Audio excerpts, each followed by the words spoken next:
किसी जंगल में चतुर्दंत नामक हाथी अपने झुंड के साथ रहता था।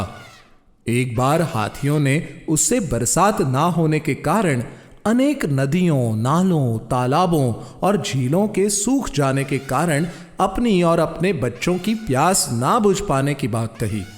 तब किसी नए जलाशय की खोज के बारे में सोच विचार होने लगा।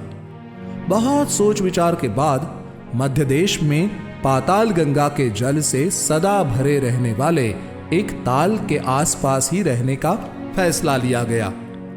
5 दिनों के बाद वहां पहुंचकर हाथियों ने जी भरकर स्नान पान किया और खूब जल क्रीड़ा की। अब वो सब प्रतिदिन उसी ताल पर जाने लगे।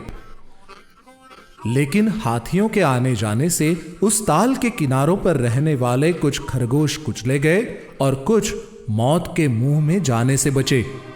इस तरह हाथियों के उत्पात मचाने से दुखी हुए सभी खरगोश एक साथ इकट्ठा हुए और आपस में बात करने लगे कि यदि ये हाथी इसी प्रकार ताल पर आते जाते रहे तो एक दिन हम सभी मारे जाएंगे।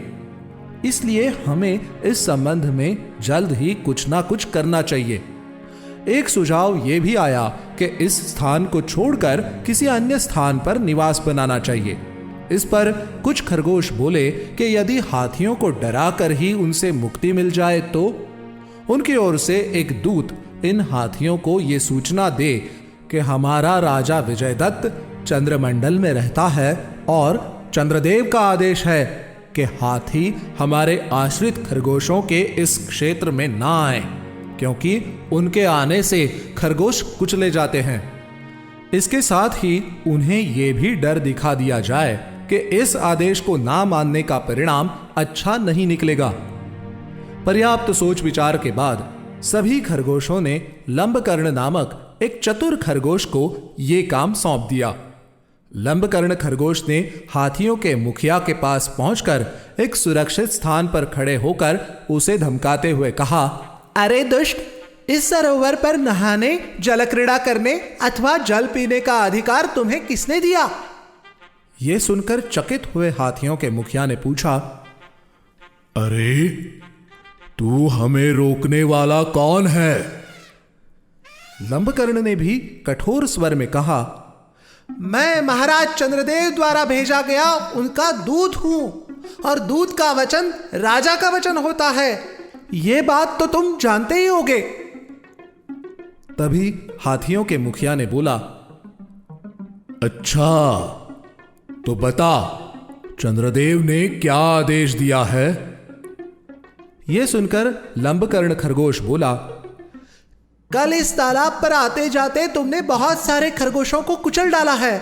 शायद तुम्हें मालूम नहीं कि ये सब मेरे परिवार के सदस्य हैं। यदि तुम्हें अपना जीवन प्यारा है तो इस तालाब को छोड़कर किसी अन्य स्थान पर चले जाओ, ताकि मेरे परिवार के बचे कुचे खरगोश बिना किसी डर के जी सके। इस पर हाथियों के मुखिया ने कहा, मुझे विश्वास नहीं होता कि चंद्रदेव ने तुम्हें दूत बनाकर भेजा है। यदि उन्होंने तुम्हें ही भेजा है तो मुझे उनके दर्शन करवाओ। मैं उन्हें प्रणाम करके तुरंत ही अपने साथियों के साथ यहां से चला जाऊंगा। खरगोश बोला, ठीक है, लेकिन आपको मेरे साथ अकेले चलना होगा। गजराज के सहमत होने पर लंबकर्ण उसे रात में अकेला ही सरोवर के तट पर ले गया और जल में चंद्रमा का प्रतिबिंब दिखाकर बोला, इस समय हमारे स्वामी समाधि में स्थित हैं। तुम उनके दर्शन करके और उन्हें प्रणाम करके चुपचाप यहां से चले जाओ। यदि तुम्हारी आवाज सुनने से उनकी समाधि भंग हो गई तो वो क्रोधित हो जाएंगे। चंद्रमा के प्रतिबिंब को ही चंद्रमा समझकर गजराज ने उन्हें प्रणाम किया और अपने झुंड के साथ वहां से दूसरे स्थान पर चला गया। हाथियों के जाते ही सारे खरगोश पहले के जैसे खुशी खुशी रहने लगे। इसीलिए कहा जाता है, कभी कभी बड़े लोगों का नाम लेने भर से भी कई काम आसानी से हो जाते हैं।